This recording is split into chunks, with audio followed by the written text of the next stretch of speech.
You're finally awake. Now buy Skyrim in VR. When you Uber your kid, do they leave a 5-star? Hades 2 is dusted onto Retro Red, and a bit of cheating in a kid card game right before bed.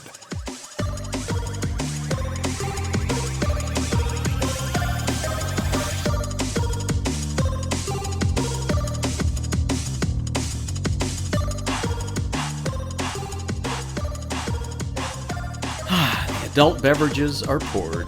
The kids are asleep. Welcome to New Dad Gaming. It's a show about fatherhood, gaming, and new fathers figuring out their gaming lives. My name is Trevor, and I have a 10-year-old and an 8-year-old. And I'm Jeff. I have a 15-year-old and a 12-and-a-half-year-old. Each week, we try to show that just because you became a dad does not mean it's game over. Jeff, I'm really pleased you could put aside your side gig to join us this week. I know you've been very busy, hustling and grinding the streets. That's right. So it seems that you are a now full-time Uber driver for your dear kids. And sounds like it'd be something that many of the listeners would be able to relate to as kids become older and look to go to the cool kid hangout at the mall. That's just it, right? Like, I think everybody was playing like driver when they were driving their kids to the swim lessons and to the park and all this stuff, right? But now I have a teenager that wants to go places, like actual places, and it's great. Like, again, out with the friends, that's awesome. But we've created a safe, supporting environment, right? Like, if you need a ride, just call us. No questions asked. It's not a problem, whatever. So that offer is out there, and my teen, takes advantage of that. Fine. Like, yes, it's there. Right? But what I didn't expect is the Uber-esque drop-off points to all of his friends that also are hitching a ride. So I think I've become the parent that will offer the ride, and then no questions asked to all the friends that pile in as well. Mm-hmm. So the mall trip I just did included a friend that needed to drop off his full guitar because he got in the car with a full guitar because it's after band practice. Dropped him at his house to store his guitar, get back in the car. Another friend needed to go home and just, check in with the family before they went. God. Did that. And then we made our way to the mall where my teen was like, okay, I'm going to go and probably eat here and, do some shopping or whatever. I'm like, okay, question, do you have your wallet? Do you have money for said exchange of services? Yeah, right? So there was a wallet. There was no money in that wallet. So Dad had to pony up. Not only am I driving. What? That's like... I had to pony up cash. So this analogy is falling apart because that's not how Uber works. At least the last time I took it. It's not. It's reverse Uber. It's reverse Uber where I pay them to then go and have fun. So I'm like, okay, all right. I didn't expect that depth. Like when you described it, I sort of thought it'd be like, hey, okay, you grab him, maybe a buddy, take him at the mall. But like the drive to get his friend, bring his guitar to his house, pick up another, let them check in at their house. It's like, man. Yeah. It kind of feels like, okay, now is this in bounds for you? Like you're happy to do it? Is it starting to kind of go beyond the bounds of what you'd first set out to do around, okay, I want you to hang out with friends and I want to be able to get you around, but like this is pushing it. Like, are you actively advertising this service to your friends so that I could just spend my entire evenings with you guys? That's where it's like, oh, okay, right? Like, not so sure. For the most part right now, it's fine. Like, I'm happy to do it. The car actually needs a run. I don't really leave the house too often, so it does need a run. Just freshen up those brakes. But I will drive them out, and the friends group that he has now is like really appreciative. They used to be they are the D&D group, so I kind of know them, and it gets me a chance to get to know their kind of side convos too, like within the car when they're all chatting away. So that it's not a problem right now as long as it's not through like business hours of like my actual job. I can't leave to go pick you guys up at the mall. Yeah, boss. Shh, boss. Yeah. What's that, son? oh yeah, hey, listen, my son wants poutine. I have to leave this meeting. That's right. It's funny that you say that because my kid actually did go to the mall and get poutine and tossed us a photo of it. But yeah, as long as, they're upfront on who's coming, where you're going, and you're like safe about it. And also that you have your phone charged, because they get in the car and it's like 5%. I'm like, well, how are you going to text me or call me when you need a ride? We'll figure it out. Now I carry a charged battery to give them as a handoff. I don't know if you've ever seen those YouTube videos or those shorts where somebody gets into the Uber and they just have like 15 screens and like mints and like various things. Like, that's just a parent's car now. You just have to have all these things ready to go.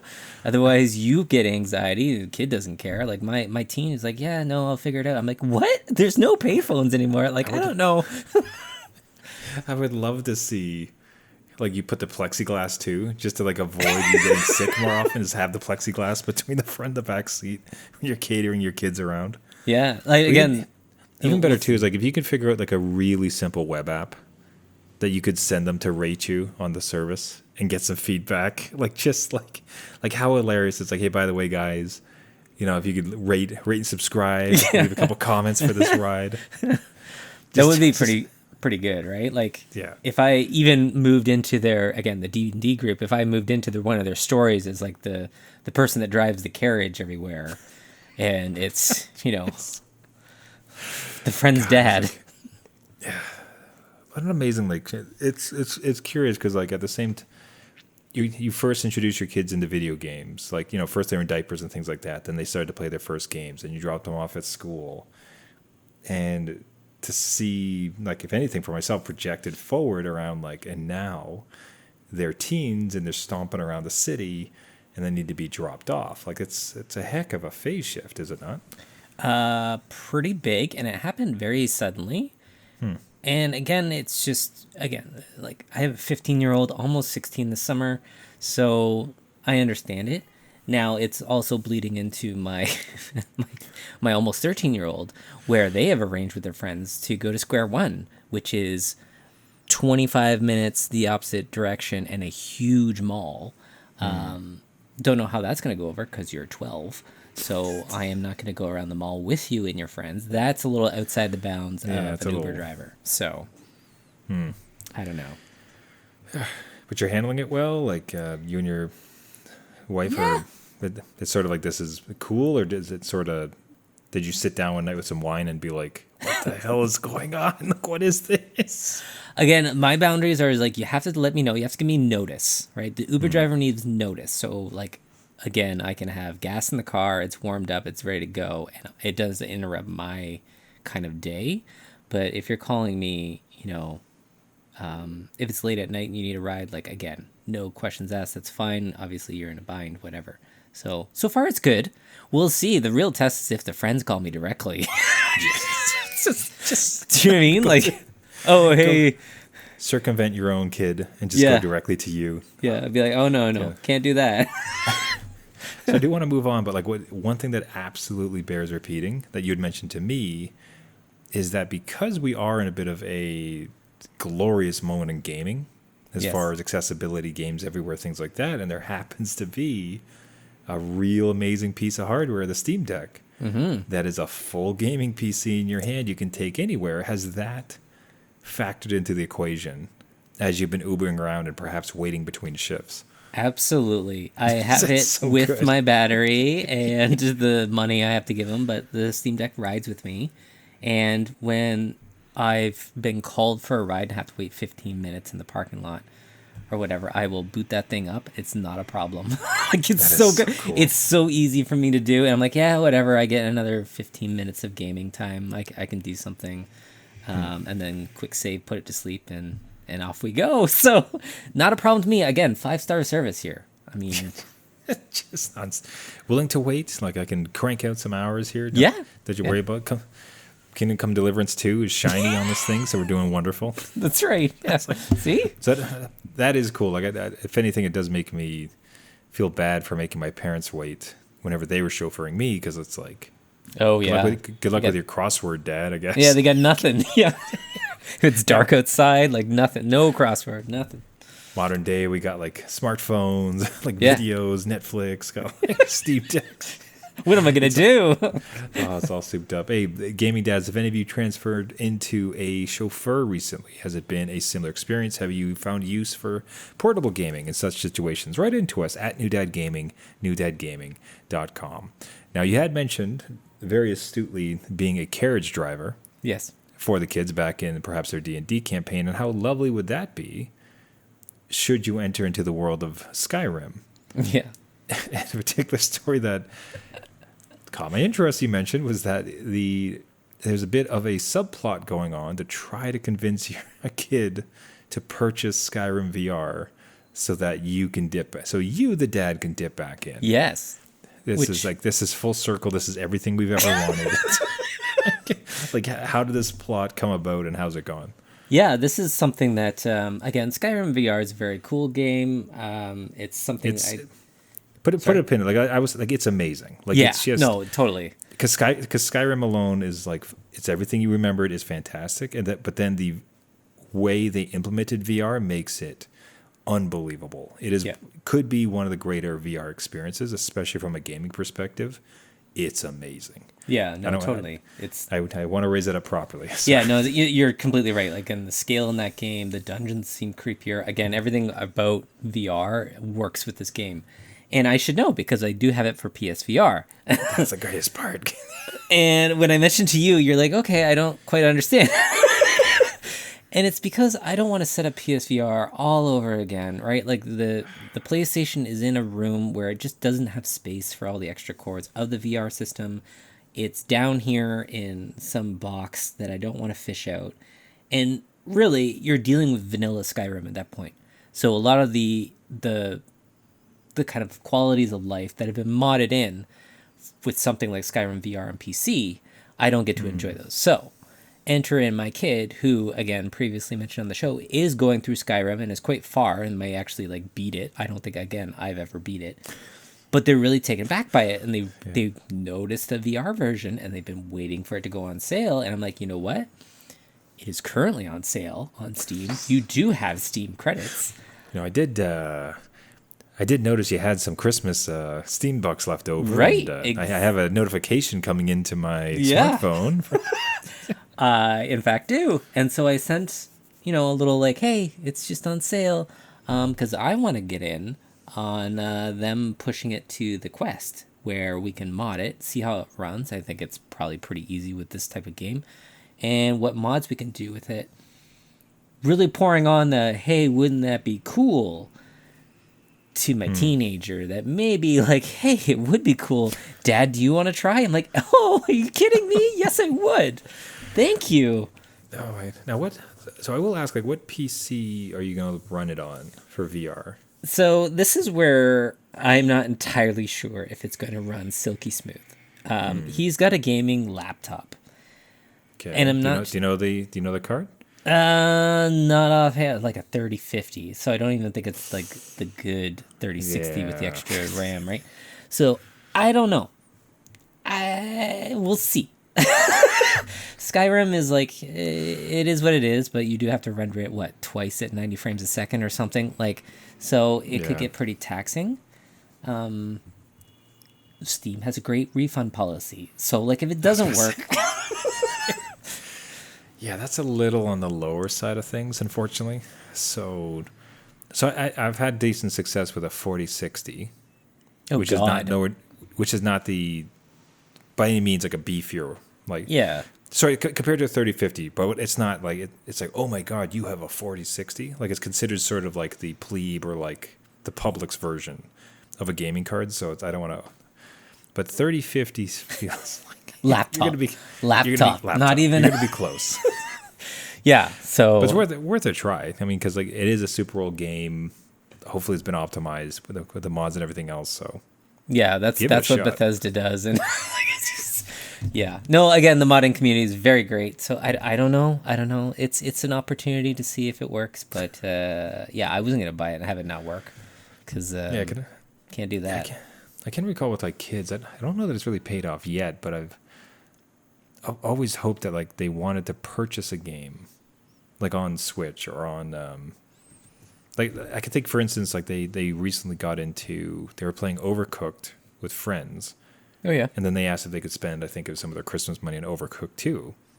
And even that, like, it's not as if that was not something I was incredibly interested in, but it's certainly something that's like that. This feels like it'd be a lot of fun, especially for all of us. Like, I'd be super stoked if you guys bought Overcooked too. So you start to see that kind of piling in where it's, but how about you buy some games and how about we switch this dynamic a little bit? And you bring home the games this time. Right? You think they kind of pick up on that, like, less resistance? You're like, oh, yeah, go for it. Like, that sounds great. Why not? Sure, that sounds like a great deal. Yeah. I was thinking of downloading League of Legends. You're like, yeah. How about Overcooked? Yeah, that you could know be what? a lot That's of fun. great. Skyrim VR. Oh, I guess if you want it, that's fine. You know what? You could stay up extra late if we download it tonight. You never know. Yeah. We're thinking of pooling our money and getting a PS5. Okay, go on. I'm listening. You want some extra money for like that second controller, right? Yeah. Yeah. Well, keep me posted. We'll see if if this pays off and you yourself get into Skyrim VR. Yeah. That'd be cool to hear. See if it runs. Gaming dads, have you enjoyed the benefits of your kids playing a game, or have you kind of kept on top of it to suggest when they might be able to strike? Would love to hear about it at New Dad Gaming, newdadgaming.com.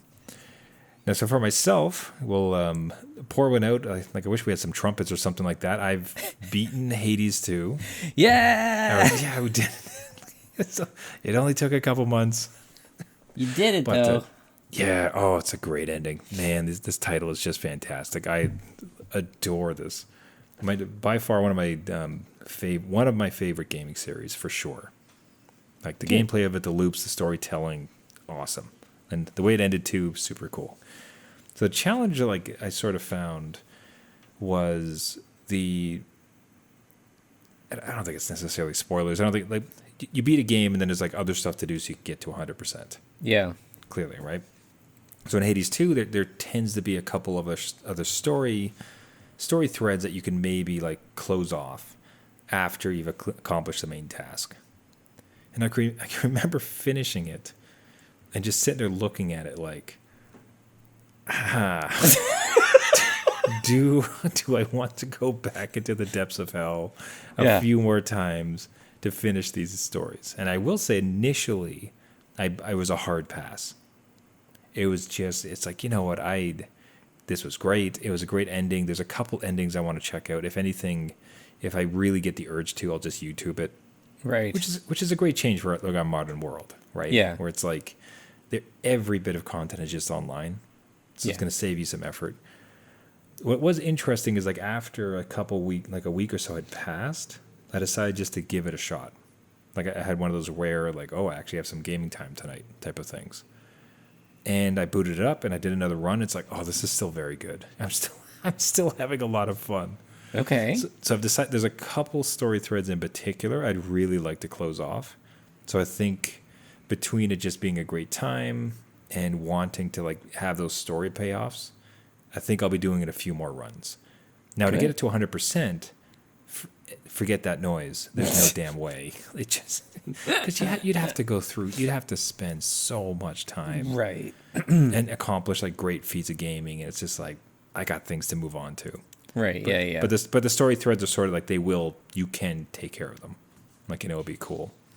So I don't know if you've ever found yourself staring down the long journey of endgame content, and as opposed, and not just like play harder modes, but like literally like there's kind of extra story stuff you want to figure out. And you said, nah, forget that noise, or are you generally kind of always doing it? If it's narrative driven, so a lot of when a game says, hey, when you beat this game, you can go back and do the side quests that you missed, and they're not like dead in the water, that I will try, right? Because like I did want to experience these certain side quests, I didn't get a chance to, or I was beelining it for the the narrative because I know I'm gonna get burnt out. I will go back and do that. For some of them, I feel like I have spent like maybe it's like 100 hours in this thing. I'm like, I'm just gonna park it. Like, it's just, I'm good. I'm just gonna leave it be and just kind of let it rest. So it kind of depends on what it is. The narrative stuff, yes, for sure. Like I remember going back on again Kingdom Come Deliverance, went back and did all the side quests. Final Fantasy Rebirth, did all that. But some of them, like, okay, so like similar question on the same topic. Baldur's Gate 3. I have tried, like, there are so many ways to kind of go about that game. And again, when you finish it, you can kind of, do different things, right? No way. I would be like, I am totally done. There's too much story here. I'm kind of absorbed it all. And I would call it quits. Like that would be it for me. I don't think I could do it. But now, like, so what's it with? How about your kids? Have you found that do you have insight into if they beat a game, will they return to it and like 100% it, get it all completed, or is it more like on to the next, on to the next, on to the next? This is where I don't know about your kids, but my kids differ completely. So my teen went back with Hollow Knight again. 111% I think completion, so they got everything along with the, I guess there's boss battles that you can do at the, again I've never beat it, but you could do like the higher up boss battles at a certain hardcore difficulty. No problem for them to do. My youngest, no. It's just like skipping cutscenes, going through the story, and then like shut down the game and uninstall. Like that's it. They are very much like, oh, I just wanted to play this for the feeling. I got that feeling and I'm done. But my teen, very different story. They will go back and really sink their teeth into it. I think in Skyrim, they're even getting achievements that I've never even seen. So, like, not that a I've heard rumored. Yeah. In the darkest corners of the internet. I didn't think this actually existed. I thought it was but a myth. I'm like, who would grind all this? Oh, yeah, no, that's my teen in there. Yeah, not a problem. Yeah, I don't know that I've seen mine. It might be just an age thing. But at this point, they mostly seem on to the next. Yeah. As opposed to sitting there and just grinding. Like they'll do stuff with, I know they're back into Pokemon, I think it's Violet on the Switch. Okay, yeah. And they were just adamant about getting like a Mew or like some legendary Pokemon, if Mew's on in there. Yeah. And just would not like let it quit. So like that was just that like razor focus, but it wasn't so much like beat it and then like, okay, I know I've beat it, quote unquote, but now I'm going to really beat it by spending another 2 months.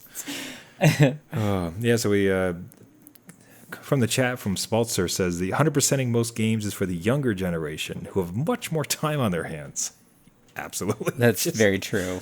It is a young person's gambit, that is for sure. You remember those days? You remember those days when we didn't have achievements and goals?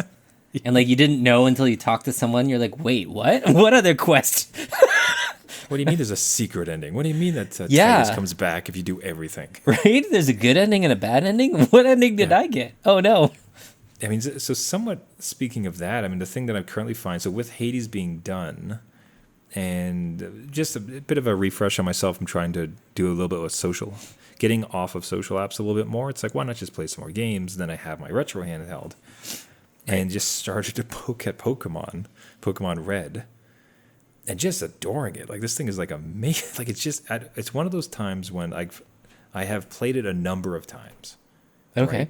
At various points, but never adamantly, and to a point where like I got close to beating it. But for some reason, like it is just hitting right now. I'd be curious if you have the same type of thing. But speaking of 100%ing it, right? Like I have zero intention of 100%ing this. Oh, okay. Because it's like catch every single Pokemon, like evolve every single one. I think there's even like some endgame type stuff in the GBA version. So you look at one like this, and it's just like, you know, as soon as you begin the game, it's like, you know, it's not going to happen with this title. Anything approaching 100%. You're not going to catch them all. That's it. It's not going to work. Gonna catch a few. And then call it quits. Move on quick. Well, sorry, I missed, did you beat the game when you had it originally? Okay, so you're going back and... Yeah, never beat it. Just, I don't know. Like I think I was trying to find something that was had some degree of depth, like almost like some degree of grindiness, but was approachable. And then just fired it up again, and just by the time I got through a few of the battles and involved the Pokemon, it's like, oh, this feels great. I'm kind of liking this. And as far as like having it on like a tiny handheld that I could just like take around places, it's like, geez, like all day. This is fantastic.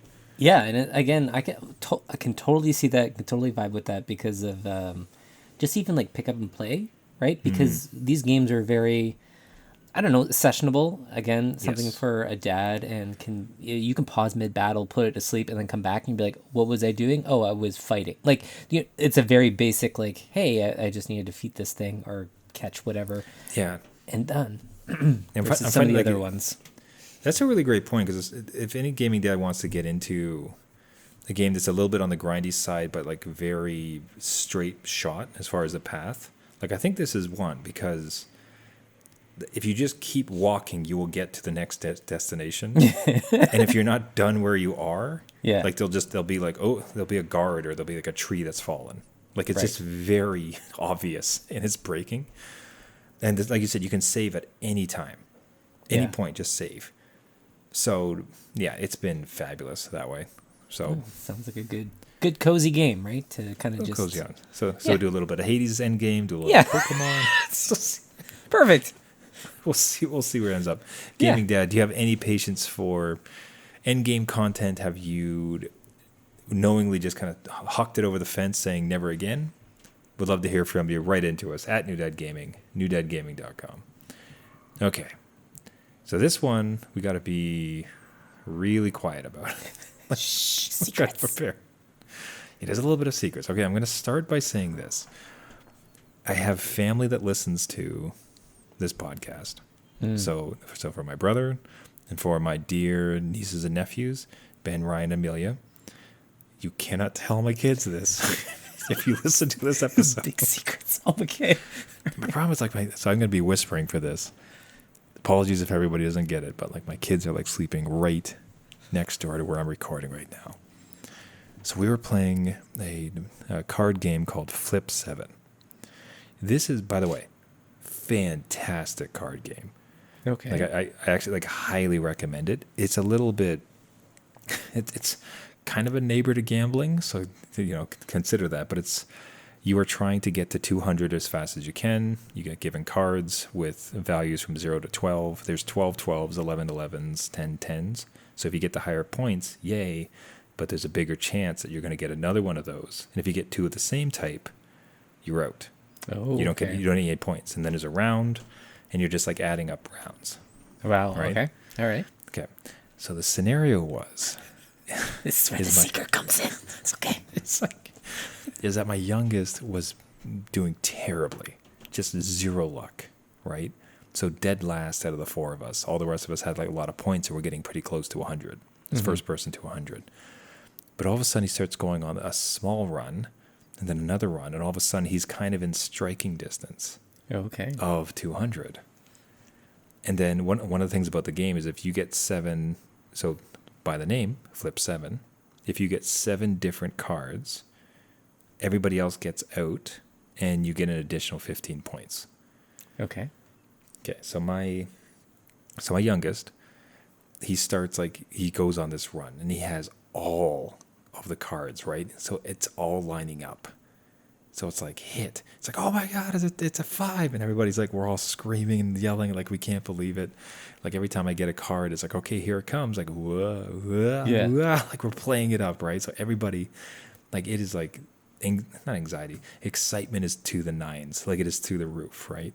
Yeah. Everybody's loving it. To the 7s. Yeah. Yeah, thank you so much. And he's on the cusp of winning the whole damn thing. He just needs to get, I think it was like 3 more different cards. Now. Okay. I was enjoying this story. And I was enjoying the energy of the room. So every time between turns when I was like flipping down the card, and everybody else is just like jumping up and down and screaming. I'm like, my 2, like I'm talking, they're running around the house. Like this is how excited they are with it. I might have been looking at the next couple cards that I was going to be dealing to make sure Yeah. that he was not going to bust. Right. Because everyone's screaming. I'm like, oh, that's crazy. I'm secretly on a table. It's like, nope, 12. Nope, 7. Nope, 8. Can't do that. I once had to change like 4 different cards to find one that would be different. And then finally it was. And here's this moment. He was going to get the 7. This would be for the victory. It's like I'm winding it up like, oh, boom, like lam it down. Oh, that eruption. Just like unbelievable. Like the neighbors complaining, like the roof shaking, like everyone's screaming. Just this amazing moment. Kid comes from behind, wins the whole thing. Right. I almost lament recording this. Like I love this story. Because if the kids ever listen to this in future, Yeah. and realize, Okay. it's either gonna be like a sweet, like, oh, dear old dad, or it's like that son of a bitch, like he lied to me this whole time. I was gonna ask if this is a secret you take to the grave, or if they just find out through a Well, podcast. not now. It's on a podcast. It's on a publicly accessible podcast. Yeah. Yeah. Well, I think it's a confidence booster. I mean, you definitely allowed a memory to happen. You just kind of... God, every time we pull out this, and the thing is like now it's become a bit of a staple. Like we've been playing it basically every day. And every time we do, like you just get that recurrent memory. It's like, hey, remember that time? Right. And you'll have this sort of like bonding thing. So, no, it's the right move. I just Totally. if the wrong move might be admitting it on a podcast, if anything. But I just love the story, and it was so cool. Just please give us an update if something comes to me. Your youngest is like, hey, look, I listened to your podcast last night, and like we need to go over things. Always like listening into the door across the way. Yeah. So so listener sponsor says, great game. They made it an expansion that adds more player interaction, generally much more negative and punishing effects. Jeez, like maybe we have to check that out. That sounds pretty cool. Yeah. But no, the gaming dads listening, I'd suggest it. Like if you're looking for a card game, because it's fairly low. It's easy. Like it's not. The mechanics are not deep in the slightest. There is a little bit of strategy around. Okay, I can't keep just rolling the dice, risking it all. Or you can, and that's just like you get That's to your choose. style. Yeah. Yeah, it's like anytime it gets above 15, I'm going to take it. Or unless I get 6 cards, I'm not touching it. You know what I mean? And like you play the dice. Right. So it's a perfect type of mix, and I could not believe how well it played in the family. And we had this amazing moment that hopefully, until I'm very old, and then kids, whenever you do listen to this in future, I hope you learn it was just to serve the story, because that was such a cool moment. No regrets. That's awesome to hear. Again, and I'll look into the game too. I want to create those kind of moments. And I'll be in there with you. You're going to specifically look to cheat. Yeah, absolutely. Who's the dealer? Me. Yeah, me. Definitely me. Yeah. All right, everybody. That'll do it for this week. Thank you so much for listening. This has been New Dad Gaming. If you like the show, you can find us on all the major podcasting networks: Google, Spotify, Caster, Google Play, wherever you get your podcasts. If you do find us, if Jeff and I can please ask for a wonderful favor, if you can subscribe, if you can like, and if you can leave a rating. It does a huge amount for us as far as getting us out to other gaming dads, discoverability, as we try to build up and have a really great year. It's been honestly amazing. Despite very few episodes in the month of January, this has actually been a really great year so far. So Jeff and I are incredibly thankful. And if you gaming dads can help out some other fellow gaming dads, we'd appreciate it. If you have a story, so if you'd tilted the odds of a particular game in your kid's favor, are you looking to get back into Skyrim? Are you Ubering your kids around? All this and more. One of the favorite parts of Jeff and I for the show every week is speaking to his fellow gaming dads. So reach out to us either for something on the show or just directly at New Dad Gaming, newdadgaming.com. Everybody, thank you once again for listening. This has been New Dad Gaming, and until next week, my name is Trevor, and I have a 10-year-old and an 8-year-old.